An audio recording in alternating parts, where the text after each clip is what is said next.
பவித்ரா 1194 மதிப்பெண்கள் பெற்று மாநிலத்தில் 2ஆம் இடம் பிடித்தவர்.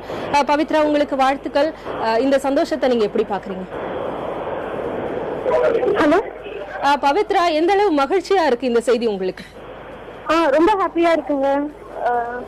ஸ்டேட் செகண்ட் வந்தது. எதிர்பார்த்த ஒரு மதிப்பெண் தானா இது? புரியல எனக்கு. இது நீங்க ஏற்கனவே எதிர்பார்த்து மாநில அளவுல நீங்க மதிப்பெண் வாங்கணும் அப்படின்னு படித்தீர்களா? நான் அப்படிலாம் எதிர்பார்க்கல. ரொம்ப வந்தது ரொம்ப சந்தோஷமா இருக்கு.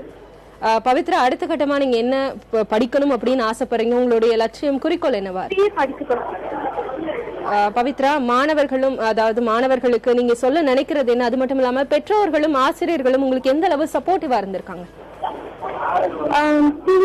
ரெகுலரா டெஸ்ட் கண்டக்ட் பண்ணுவாங்க, ஸ்பெஷல் கிளாஸ்லாம் எடுத்துவாங்க, பேரண்ட்ஸ் ரொம்ப என்கரேஜ் பண்ணாங்க. ரெகுலரா படிச்சதுனால ஸ்கோர் பண்ண முடியும்.